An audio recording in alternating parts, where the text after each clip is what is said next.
Hi, I'm glad you stopped by. I'm going to read the story called Show and Tell. It was show and tell day at school. Everyone brought something special to show to the class during show and tell time. Betty Lou hid hers in her cubby hole. Bert put a big box in his cubby. He wouldn't tell anyone what was inside. I want it to be a surprise, he said. Come on, Bert, said Betty Lou. Let's help Harry.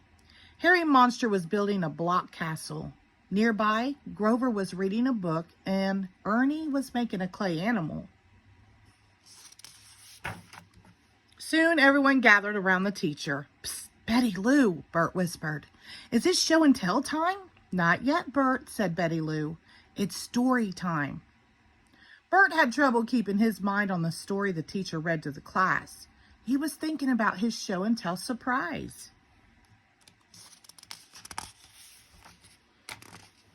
After the story, everyone sat down at a table. Oh boy, Bert said, now it's show and tell time.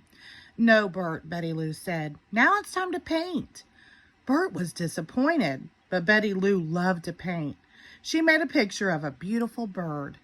When they were finished, they washed their hands and put their paints away. Bert cleaned up faster than anyone else. At last, everyone was ready for show and tell. Bert could hardly wait for his turn. Cookie Monster was first. He had brought his cookie cutter collection. He had large cookie cutters and small cookie cutters. He had square cookie cutters and round cookie cutters. He had gingerbread man, Santa Claus, and Easter Bunny cookie cutters. Rodeo Rosie showed the class her lariat that her cousin Dwayne had brought her from Oklahoma. She could rope almost anything with that lariat. Josie showed the class her new roller skates and skated in a figure eight. Ernie paraded around the classroom to a marching beat that he played on his drum. Grover and Prairie Dawn had made tin can telephones from cans and string. Prairie Dawn held the tin can to her ear, and Grover spoke into the other end. Hi, Prairie Dawn, he said into the can. It is I, lovable furry old Grover. I can hear you, Grover, answered Prairie Dawn. Farley showed everyone the rubber band airplane he had made. The airplane flew from one end of the room to the other. Harry Monster had brought his dancing shoes for show and tell. He demonstrated a leap that he had learned in dancing class. Jamie went to his cubby hole to get what he had brought. It was a large pumpkin that he had helped his mother to grow. At last, it was Bert's turn. He hurried to his cubby to get his surprise for show and tell. But when Bert opened the box, it was empty. Oh no, he wailed. I brought a special surprise to share with you for show and tell. Bernice, my pet pigeon. But now she's gone, gone, gone. When they saw the empty box, they all began to look for Bernice. Don't worry, Bert. We'll find her, Betty Lou said. Look, pigeon tracks. Sure enough, Bernice had walked across the wet paintings and left footprints all over the room. Betty Lou followed the tracks along the art table, across the bookshelf, and into the play area. Shh, said Betty Lou. I think I know where Bernice is. She crept up to Harry's block castle, lifted up a block from the roof, and out flew Bernice.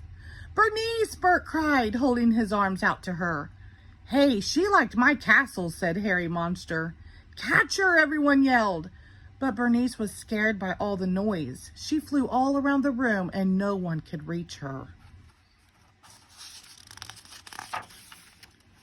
Finally, Bernice landed on a high shelf.